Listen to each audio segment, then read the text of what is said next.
السلام عليكم. بطبيعة الحال في البداية تنبغي نقدم الاعتذار ديال السيدة العمدة لتواجدها في مهمة رسمية خارج أرض الوطن، وتنبغي نقدم تشكر الحارة الجامعة ديال محمد الخامس وكلية الأوداد واللجنة المنظمة كاملة على هذا الدعم. فبطبيعة الحال أنا ما عنديش بريزونطاسيون عندي كلمة غادي نقولها للإخوان الحاضرين. بطبيعة الحال المناظرة الأولى اللي كتنظم متعلقة لونتربرونيا إتيديون هي الأولى من نوعها بطبيعة الحال، واللي هاد المناظرة هذه تأتي في إطار ترسيخ الفكر المقاولاتي لدى الطلبة، كما تسعى أيضا إلى بث روح المقاولة في حياة الطالب، ما دامت المقاولة تشكل لبنة أساسية في أفق بناء اقتصاد وطني قوي، وأيضا تشجيع الطالب على تطوير مشروعه تماشيا مع التزاماته الدراسية، وكذلك بث وتكريس وإنعاش الثقافة المقاولاتية في صفوف الطلبة. ويبقى الهدف أيضا أولا إعداد رأس مال بشري مؤهل يتمثل في تعزيز قدرات الشباب ومهاراتهم في أفق الرفع من قابليتهم للتشغيل. ثانيا تقوية جسور التعاون والتواصل بين المؤسسة الجامعية والفاعلين في مجال المقاولة.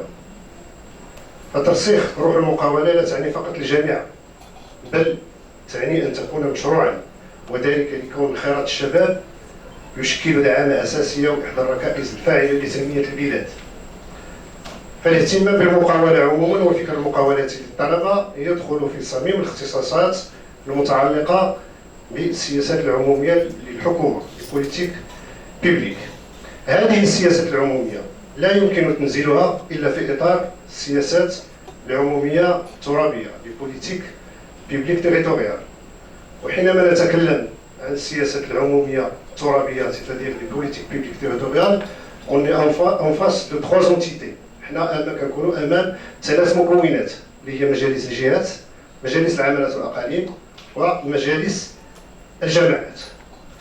فطبعا الحال حضوري هنا كمنتخب مدينة الرباط وكنائب السيدة العمدة، بالنسبة لنا القانون 113/14 la loi organique 111/13 nous donne beaucoup de compétences dans le domaine de développement. وكيبقى بطبيعة الحال أن الطلبة هم جزء من المواطنين داخل المجال الترابي اللي كنمثلو، ولذلك وجب علينا الإجابة للانتظارات ديال هذا الجزء من المجتمع اللي هو الطلبة. فكما يعلم الجميع بأن القانون التنظيمي 113/14 c'est-à-dire la loi organique 111/13 nous oblige à élaborer un plan, ce qu'on appelle un PAC, un plan d'action communal. حنا بالنسبة لنا في جماعة مجلس مدينة الرباط تم الإعداد ديال برنامج عمل الجماعة، وأول انفتاح الفيرسيون الأولى اللي درنا حنا هنا في مدينة الرباط هي على الجامعة في إطار اتفاقية شراكة. On a élaboré un partenariat avec l'université de محمد سعد de Rabat. وبطبيعة الحال اللي عزلنا فيها مجموعة ديال لي تيماتيك، ومن ضمن لي تيماتيك هي الشباب. وهنا كنبغي يمكن ربما يمكن الكلام ديالنا حنا الكلام ديالنا خصو يكون رياليزابل، وهنا كنجي لواحد لاكسيون اللي هي رياليزابل. ونبغي نقول للاخوان المنظمين والطلبة على اننا اون اي اون تران d'élaborer ce qu'on appelle سميناه une pépinière d'entreprise، منبت مقاولات صغرى. وبطبيعة الحال بالنسبة للاختصاص ديالنا كيدخل في إطار توفير العقار، لو فونسي كاين بالنسبة للإيكيبمون التجهيز كيبقى هنا on doit faire appel le ministère concerné, les établissements publics concernés بناء على البارتناريا اللي عندنا مع الجامعه ديال محمد الخامس باش نتخرجوا معنا هذا المشروع للنور بطبيعه الحال اللي ما فيه خير لهذه المناظره والطلبه بطبيعه الحال اللي مهتمين بهذا بطبيعه الحال بالمقاوله. فكما كنعرفوا على مستوى وطني بان الكثير من المستثمرين الدوليين الان يبحثون بطبيعه الحال على موارد بشريه مؤهله ذات كفاءه وسريعه التاقلم مع البيئه في العمل. بطبيعه الحال هذه الموارد البشريه المؤهله ممكن لا تخرج الا من الجامعه. فالجامعه كتبقى دائما هو الفضاء للتواصل المباشر بالنسبه للاستثمار الذاتي. وفي الاخير يجب العمل على ضروره مضاعفه تضافر الجهود المبذوله من قبل المؤسسات العموميه، القطاع الخاص، الجهات الفاعله في المجتمع من اجل تشغيل الشباب وتشجيع حاملي المشاريع رغم اشاره مقاولتهم الخاصه. وشكرا اللي تنبغي ناكد عليه على اننا حنا رغم الاشاره ننسق مع الجامعه اليوم محمد الخامس لانه ولات كتربطنا معها ان بارتناريا واتفاقيه وحنا راه الاشاره. شكرا للجميع.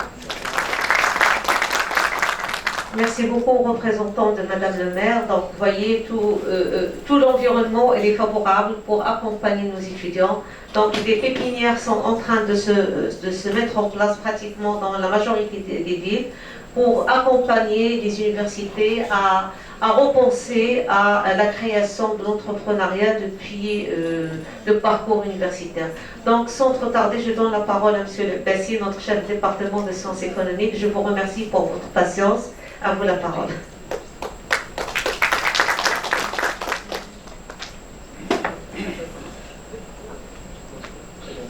Alors, bonjour à tous, honorable attendance. Je suis ravi d'être des vôtres.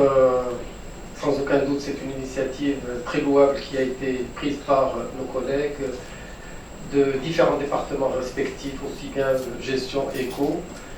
Et sans aucun doute une initiative qui devrait avoir un impact dans les quelques mois, semaines, années à venir. Alors je vais revenir sur ma très modeste expérience concernant ce domaine. Dans une autre vie, je dirigeais un programme des Nations Unies qui s'appelle Empretec. Et là, ça fait une bonne vingtaine d'années. Et ce programme est Empretec, c'est un programme qui était initié par la CNUSED, la Conférence des Nations Unies pour le développement. C'est un programme qui, lui, s'adressait exclusivement aux pays d'Amérique latine et plus particulièrement au Brésil. D'où le nom Empretec, Empresas Tecnológicas. Sauf que c'était un programme qui, lui, ne s'adressait pas aux étudiants. Et là, je fais allusion en quoi est-ce que le paradigme a énormément changé. Le programme avait pour vocation le développement de l'esprit entrepreneurial et non pas la création d'entreprise. Je reviendrai là-dessus, il y a une petite nuance. Et toutes les questions qui étaient posées à l'époque, c'était des questions du genre. Est-ce que l'esprit d'entreprise, est-ce que c'est de l'inné ou de l'acquis? C'était la première question. Et les tests de sélection se faisaient sur cette base. C'est qu'il y avait une logique discriminatoire, c'était un test psychotechnique qui, lui, différenciait entre ceux qui disposaient d'habileté entrepreneuriat et ceux qui n'en disposaient pas. Et donc le test, il se faisait non pas sur le terrain, mais plutôt sur un truc genre QCM. Vous répondez et vous étiez automatiquement éliminé. Vous ne disposez pas d'esprit entrepreneurial, c'est pas la peine qu'on s'investisse dans votre... Le test existe toujours, même l'ANAPEC en dispose. La deuxième réflexion que je veux soulever avec vous, c'était au-delà de est-ce que c'est l'inné et l'acquis, la question qui se posait, c'est à qui doit-on adresser ce fameux développement entrepreneurial. Et à l'époque, et là je parle il y a une bonne vingtaine d'années, toute la réflexion qui était faite sur la base d'un certain nombre d'études qui ont montré, et là je rebondis sur ce que disait le président Sichemi, c'est que tous ceux qui faisaient des études relativement longues étaient moins enclins à créer une entreprise. Et donc, le développement entrepreneurial ou la création d'entreprise était essentiellement destiné à ceux qui faisaient des études relativement courtes. Pour être un petit peu plus précis, au mieux, Bac+2. Je vais aller plus loin. Au Maroc, initialement, ces fameux programmes de développement entrepreneurial s'adressaient exclusivement aux gens qui faisaient la formation professionnelle au travers du fameux projet du BIT, les fameux clés. Ici, je suis en terrain conquis. Et donc, les gens ne travaillaient qu'avec une grille. avec 5 aspects au-delà de l'idée, etc. Études économiques, études commerciales, études juridiques, études ressources, etc. Et donc, c'était un programme, j'allais dire, presque mécanique. Et où on développait très peu des compétences entrepreneuriales. Ce qu'on développait, c'était les compétences techniques. Et très souvent, ça amenait à l'échec. Parce qu'on avait souvent négligé la partie développement entrepreneurial, ces jeunes. Et on était exclusivement sur comment créer un business plan.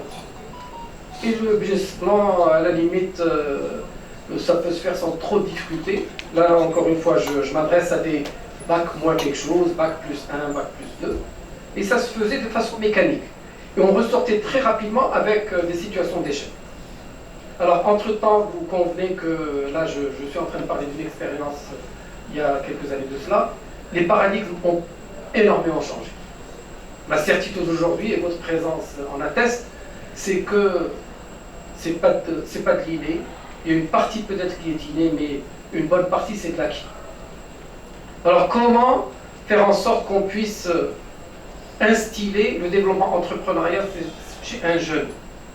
Je pense que c'est tout ce que vous voulez faire pendant ces 2 journées, pour lesquelles, évidemment, j'invite tous ceux ici présents à participer de façon volontaire. Il faudrait qu'il y ait une volonté de celui qui veut créer aussi. On ne peut pas vous l'imposer.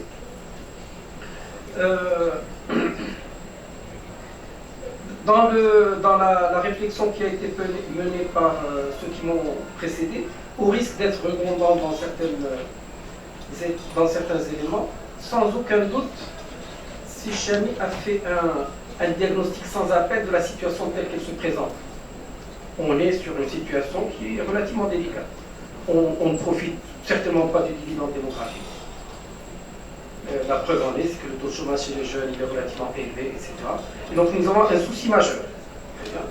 Je pense que tous les programmes qui sont déclinés aujourd'hui et qui ont été présentés par les uns et les autres de façon institutionnelle sont dans cette logique d'essayer de trouver une manière pour que ce fameux dividende démographique fonctionne, à l'image de ce qui se passe dans d'autres pays.